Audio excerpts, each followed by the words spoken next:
নমস্কার। 2026-এর আসন্ন বিধানসভায় হাবড়া বিধানসভায় এবারের ভারতীয় জনতা পার্টির পক্ষ থেকে প্রার্থী হয়েছেন দেবদাস মণ্ডল মহাশয়। আমরা হাবড়ার আপামর সাধারণ মানুষ চাইছি এবার দেবদাস মণ্ডল মহাশয় পদ্মফুল চিহ্নে প্রতীকে বিজয়ী হন। দীর্ঘদিনের এই অপশাসনের অবসান হোক, এটা আমরা হাবড়াবাসী হিসেবে সবাই কামনা করছি। সেই ক্ষেত্রে সকল হাবড়াবাসীর কাছে আমার সবিনয় আবেদন, যারা আমার এই আবেদন শুনতে পাচ্ছেন তাদের সবাইকে আমার সশ্রদ্ধ প্রণাম। আমরা আশা করব দীর্ঘদিন ধরে হাবড়ার যে যানজটের সমাধান আজ অবধি কেউ করতে পারেনি, ইচ্ছে করে করেনি বা করার প্রয়োজন বোধ করে না। রাস্তার মাঝখানে পাশে ভর্তি করে হকারদের বসিয়ে রেখেছে, যেগুলো অন্যান্য সব জায়গায় পরিষ্কার হয়ে গেছে, হাবড়ায় হয়নি, হবেও না। এরা যতদিন এই সরকার থাকবে ততদিন হবে না। এই রাজ্য সরকার সম্পূর্ণ মিথ্যার উপরে নির্ভর করে রাজ্যটাকে পরিচালনা করছে, আপনারা সবাই জানেন। 26,000 চাকরি চলে গেছে।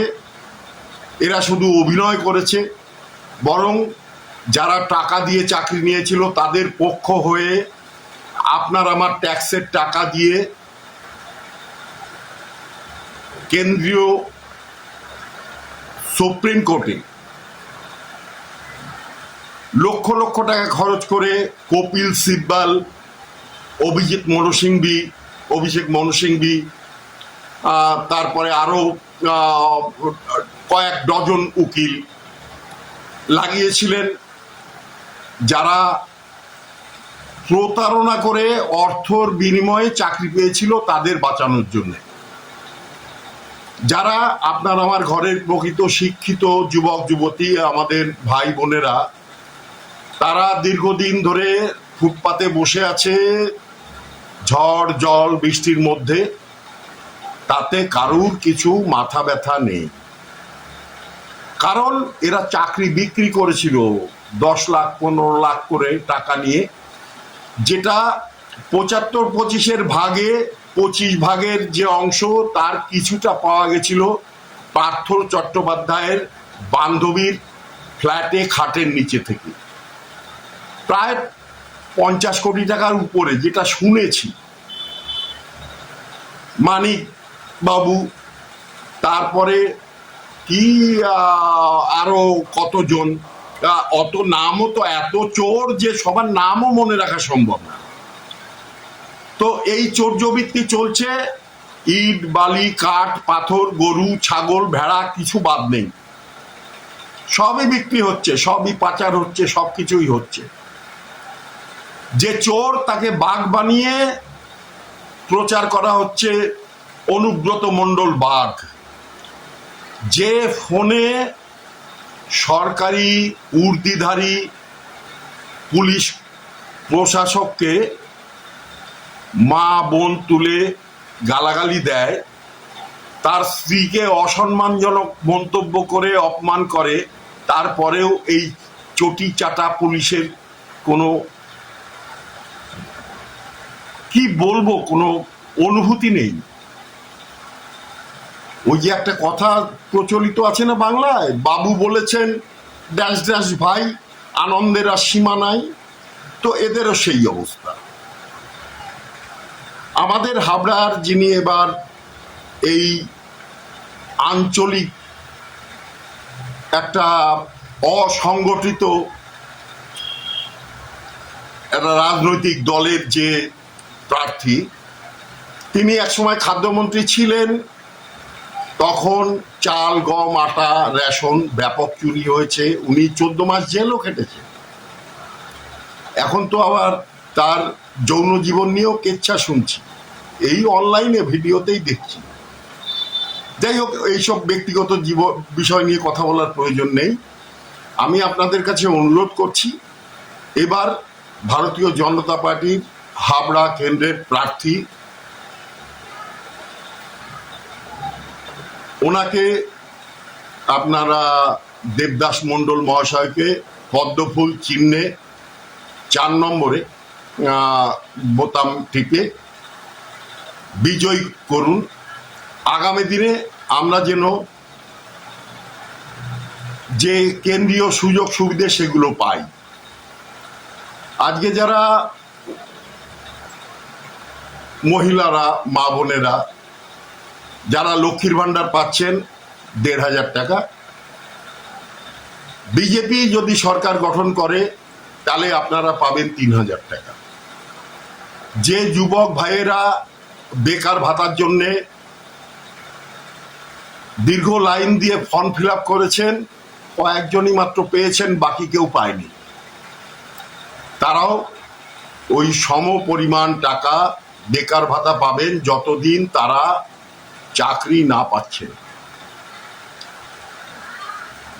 কেন্দ্রীয় 7ম পে কমিশনের অনুযায়ী যারা রাজ্য সরকারি কর্মচারী আছেন, আমাদের মা বোন ভাই দাদা বাবারা, তারা পাবেন তাদের বকেয়া দিয়ে। 7ম পে কমিশন অনুযায়ী তাদের বকেয়া অর্থ কেন্দ্রীয় হারে দিয়ে। এগুলো কিন্তু সাধারণ বিষয় নয়। আপনারা একটু চিন্তা করুন, আপনাদের বিবেককে একটু নাড়া দিন। আপনারা প্রত্যেকে বুদ্ধিমান, বিবেকবান এবং সাহসী। আপনারা বারবার প্রতিবাদ করেছেন, কোনো সুরাহা পাননি। পুলিশের লাঠি খেয়েছেন, কোনো সুরাহা হয়নি। আরজি করের বোনটা, আমোদিনীর বোনটা, পার্ক স্ট্রিটের বোনটা, এদের আমরা হারিয়েছি। সেখানে আমাদের মুখ্যমন্ত্রী কি বলেছেন? কাউকে বলেছেন এর অ্যাফেয়ার্স ছিল, কাউকে বলেছেন শরীর থাকলে তো এগুলো হতেই পারে। কারুর কেসটাকে পুরো চাপা দিয়ে দিয়েছেন তার প্রশাসনের বলে। দ্রুত তার দেহ দাহ করে যাতে পুনরায় সব ব্যবচ্ছেদ না হতে পারে, সব ব্যবস্থা করে। তিনি বারবার স্বীকার করেছেন, আমি সারা রাত ধরে ফোনে কথা বলেছি, অথচ তিনি নাকি কিছুই জানেন না। অবাক, তাই না? এই জন্য সেই সুকান্তের অবাক, পৃথিবী অবাক করলে তুমি। আজকে সত্যি অবাক আমরা। কংগ্রেস আমলে 2 থেকে 3 হাজার কোটি টাকা দেনা ছিল। বামফ্রন্ট আমল আসলো 34 বছরে, সেটা 30 থেকে 40 হাজার কোটি টাকায় সেই দেনা পৌঁছে দিয়ে গেল। আর গত 15 বছরে এই সরকার, এই মিথ্যাবাদী ব্যভিচারী সরকার, সেটাকে 800 কোটি টাকায় নিয়ে গেছে সেই দেনা। আজকে আপনার আমার ঘরে যে বাচ্চাটা জন্মাচ্ছে, তার মাথায় কয়েক লক্ষ টাকা দেনা নিয়ে জন্মাচ্ছে। কে করবে এই দেনা শোধ? একমাত্র উপায় ডাবল ইঞ্জিন সরকার।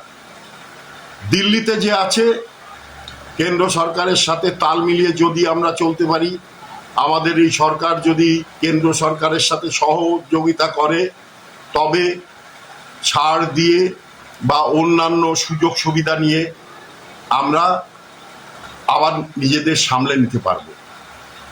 আমাদের এখানে কেন্দ্রীয় যে স্বাস্থ্য ব্যবস্থা, আয়ুষ্মান কার্ড, সেটাকে ব্যান করে রেখেছে এই রাজ্য সরকার। ওখানে আমরা 5 লক্ষ টাকা প্রতি বছর স্বাস্থ্য বীমা পেতাম, সেই বীমা আমরা পাচ্ছি না। তার পরিবর্তে কি করেছে? স্বাস্থ্য সাথী এক কার্ড, যে কার্ডে সামান্য কিছু জায়গায় কিছু সুবিধে পাওয়া যাচ্ছিল, এখন তাও প্রায় বন্ধ হওয়ার জোগাড়।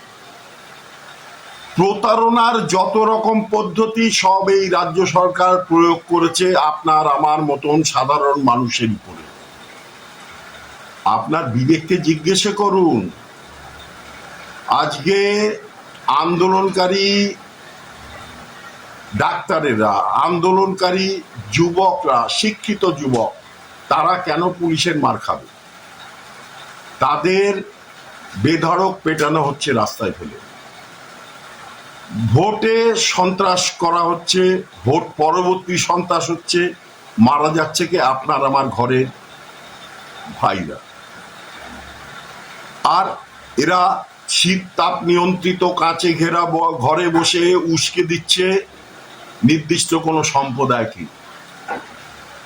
মুখ্যমন্ত্রী মুখে পরিষ্কার বলছে আমি আটকে রেখেছি তাই, না হলে একটা সম্প্রদায় এই হিন্দু সনাতনীদের 1 সেকেন্ডে কেটে ভাসিয়ে দেবে।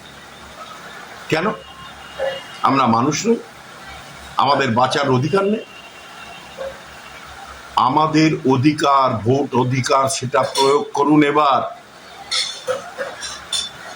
আমরা গণতন্ত্রী দেশে ভোটাধিকার আমাদের রয়েছে, আমরা সেই ভোটের অধিকারে এবার পরিবর্তন চাই। 34 বছর বামফ্রন্টকে দেখেছি, 15 বছর এই মিথ্যাবাদী জোচ্চোর সরকারকে দেখলাম, যারা ইট কাঠ বালি পাথর কিছুই বাদ দেয়নি, চাকরি বিক্রি করেছে। আগে শুনতাম ঝুড়িতে করে বিক্রেতারা নিয়ে আসতো নানান রকম জিনিসপত্র, গ্রামে গ্রামে ঘুরে বিক্রি করত। এখন এদের দালাল মারফত এরা সেই চাকরি বিক্রি করছে ওইভাবে। 26,000 তো গেছে, আরো যাবে। সুপ্রিম কোর্টে অভিষেক মনু সিংভি এবং অন্যান্য উকিলদের যে লক্ষ লক্ষ টাকা এই সরকার দিচ্ছে, সে টাকা আপনার আমার ট্যাক্সের টাকা। আপনি আমি যে টাকা নিয়ে বাজারে যাচ্ছি, যা জিনিসপত্র কিনছি, তার থেকে সরকারের যে আয় হচ্ছে, সেই আয়ের টাকাগুলো এরা নিজের ব্যক্তিগত স্বার্থে নষ্ট করছে। আমাদের মুখ্যমন্ত্রীর পরিবারের 37টা সম্পত্তি শুধু কালীঘাটে। অভিষেক বন্দ্যোপাধ্যায়, ওনার ভাইপো, ওনাকে শখ করে সবাই বলেন যুবরাজ। উনি কোন দেশের যুবরাজ জানি না, ওনার রাজ্য পার্টি বা কোথায়, উনি কি আয় করেন, কোথা থেকে ওনার এই টাকা আসে, কিসের ব্যবসা ওনার, কিছুই আমরা জানি না। কিন্তু ওনার লক্ষ লক্ষ কোটি টাকার ব্যবসা। ওনার স্ত্রী সোনা নিয়ে ধরা পড়েন এয়ারপোর্টে, মুখ্যমন্ত্রী তাকে ছাড়িয়ে বের করে নিয়ে আসে। রাজীব কুমারকে ইডি যখন অ্যারেস্ট করতে যায়, মুখ্যমন্ত্রী যে রাস্তায় বসে পড়ে। কেন? আপনি আজকে যারা বেকার ভাই বোনেরা যারা রাস্তায় বসে আছে, তাদের জন্য, তাদের পাশে একবার যে বসেছেন? বসেন। আপনি নবান্নের 14 তলায় বসে হুকুম করেন আপনার পৈতৃক সম্পত্তি যেন পশ্চিমবঙ্গ।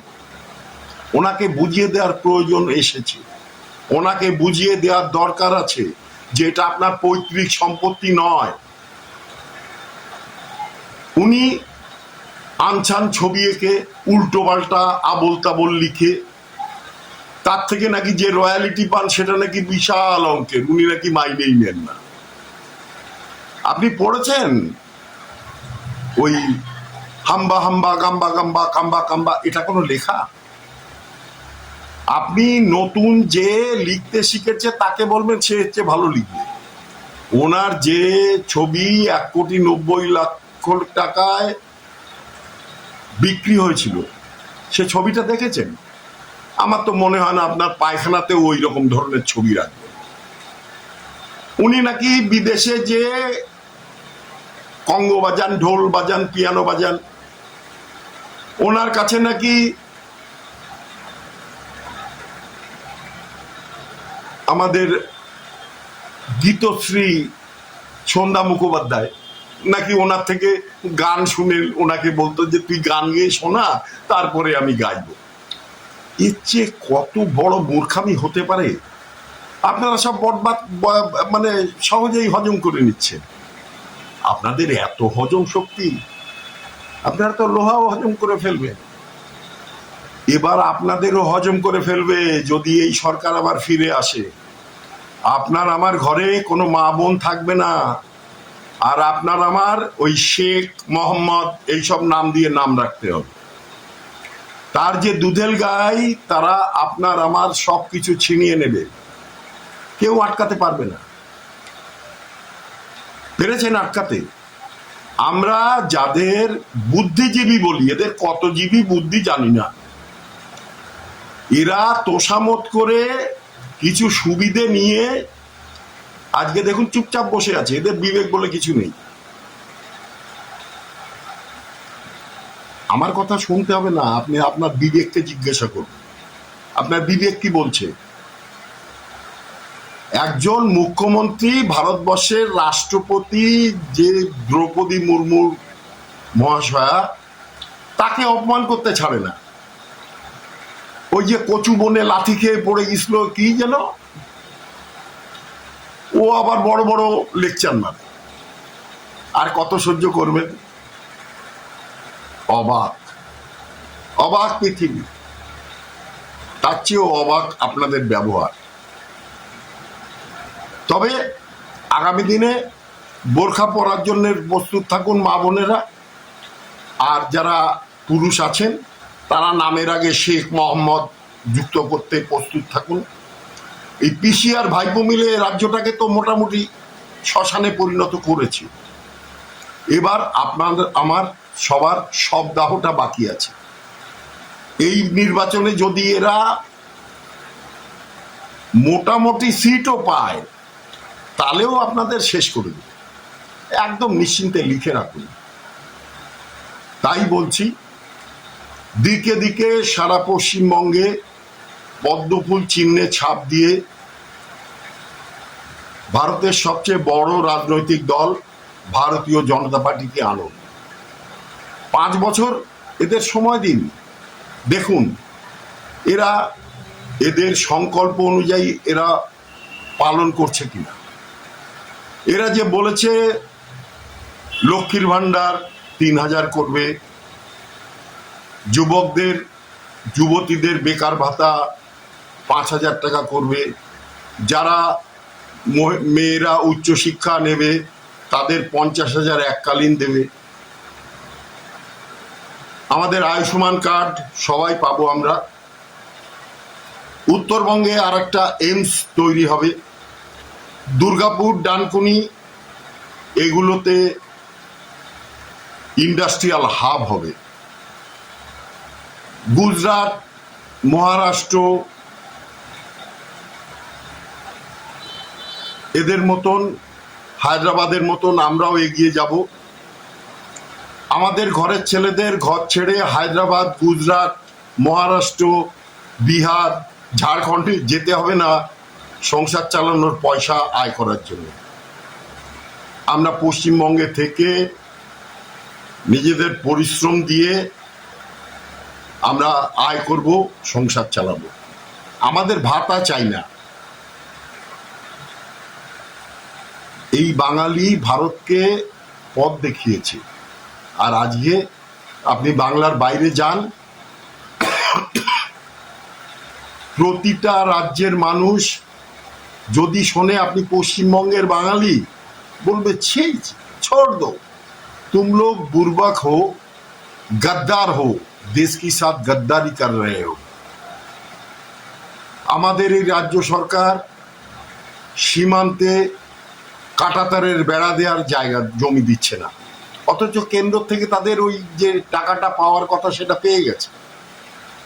অনুপ্রবেশকারীদের এরা ভোটার কার্ড, আধার কার্ড, প্যান কার্ড সব করে দিচ্ছে ঘোষণা করে। আপনারা নিশ্চয়ই শুনেছেন, স্টেজে দাঁড়িয়ে তৃণমূলের নেতা নেত্রীরা বলছে এর কাছে যান, এ আধার কার্ড হয়ে যাবে, এর কাছে যান প্যান কার্ড হয়ে যাবে, রেশন কার্ড হয়ে যাবে, সব হয়ে যাবে। আপনার আমার প্রাপ্য। এরা রোহিঙ্গারা বাংলাদেশের থেকে আগত এই যে অভারতীয়রা সুবিধেগুলো ছিনিয়ে নিচ্ছে, আপনার আমার যে প্রাপ্য সেগুলো ছিনিয়ে নিচ্ছে। আপনার কি ইচ্ছে করছে না প্রতিবাদ করতে? না, চুপ থাকুন। আপনারা ভাতা পাচ্ছেন, ওই যে ১,৫০০ টাকা। বাড়িতে যে ভাইটা বোনটা শিক্ষিত হয়ে আজকে বেকার বসে আছে, আপনার তাতে কিচ্ছু আসে যায় না। আপনার ওই ১,৫০০ টাকা খুব সংসারে উপকারে আসছে। একবার ফিরে তাকান অতীতের বাংলার দিকে, যে বাংলা ভারতকে পথ দেখাতো, যে বাংলায় জগদীশচন্দ্র বসুর মতন বিজ্ঞানী, সুভাষ বসুর মতন দেশপ্রেমী, বিবেকানন্দের মতন জ্ঞানী জন্মেছে, রবীন্দ্রনাথের মতন লেখক বিশ্বকবি জন্মেছে, বিদ্যাসাগর, শরৎচন্দ্র, কত চাই। এই স্বর্ণগর্ভা বাংলা আজ শ্মশানে পরিণত হয়েছে এই একটা ফালতু রাজ্য সরকারের পরিচালনার ক্ষমতায় পেয়ে। একে আমরাই ভোট দিয়ে এনেছিলাম, পরিবর্তন আসবে। সিঙ্গুর গেছে, হাজার হাজার কোম্পানি পশ্চিমবঙ্গ ছেড়ে অন্যান্য রাজ্যে চলে গেছে, যেখানে এখন বাংলার থেকে ছেলেমেয়েরা যাচ্ছে সেখানে কাজ করছে। কোনো ব্যবসায়ী, কোনো বড় সংস্থা পশ্চিমবঙ্গে আসছে না, কোনো কারখানা নেই, শুধু আছে লক্ষ্মীর ভান্ডার। ১,৫০০ টাকা সংসার চলে যাবে আপনার। যুবকদের সামান্য মুষ্টিমেয় কয়েকজনকে ১,৫০০ টাকা দিয়ে সারা জীবনের জন্য তাদের চাকরি খেয়ে নিচ্ছে। আপনাদের বিবেক কি একবারও এই কথা বলে না যে আমরা একটু চিন্তা করি কেন কেন এমন হচ্ছে? পরিবর্তন কি প্রয়োজন নেই? আপনার কি মনে হয় পরিবর্তন দরকার? আমরাও ভারতবর্ষের অন্য সব রাজ্যগুলোর মতন মাথা তুলে দাঁড়াতে চাই। এখানে নাকি ইলিশ মাছের বীজ বপন করেছে মুখ্যমন্ত্রী বলে, ২.৫ টনের বাচ্চাও হয় নাকি এখানে। আর কত ঢপ সহ্য করবেন? এত হজম ক্ষমতা যদি অন্য কিছুতে লাগান সেটা কাজে আসবে। একটু বিচার বিবেচনা করবেন। হয়তো বিরক্ত হচ্ছেন, ভাবছেন কি বক বক করছে, কি শুনবো, কিন্তু এই জ্বালা আপনারও বুকে আছে। আপনার বাড়ির শিক্ষিত সন্তানদের জিজ্ঞেস করুন, তাদের বুকেও এই জ্বালা আছে, তারাও জ্বলছে। আপনি পরবর্তী প্রজন্মের ভবিষ্যৎ নষ্ট করবেন না। এখন তো শ্মশানে ডোমের কাজে জুটবে না, শুধু বেড়ে যাবে টাকা কাদের? এই আঞ্চলিক একটা স্বার্থান্বেষী স্বজন পোষণ করা দল, তার নেতাদের। তারা একসময় ভিক্ষে করত, খাল পাড়ে থাকতো, তারা এখন ৩৫, ৩৬, ৩৮টা ফ্ল্যাটের মালিক, ৩৮টা সম্পত্তির মালিক। নিজে ভূমি রাজস্ব দপ্তর নিজের হাতে নিয়ে যত রকমের ঘোটালা জমি জমা সম্পর্কে সব করে নিয়েছেন তিনি। এগুলো শোধরানোর দরকার। তাই চাই বিজেপি সরকার। আগামী এই যে ২৩ তারিখ এবং ২৯ তারিখ যে ভোট আসছে, সবাই শপথ নিন, পদ্ম চিহ্নে বোতাম টিপে ভোট দিয়ে ভারতীয় জনতা পার্টিকে জয়ী করুন। আগামী ৫ বছরের জন্য এই রাজ্যে একটা রাষ্ট্রীয় সুসংগঠিত দলকে আনুন। এবার বাকিটা আপনাদের চিন্তা, আপনাদের ভাবনা। নমস্কার। ভারত মাতা কি জয়। জয় শ্রীরাম।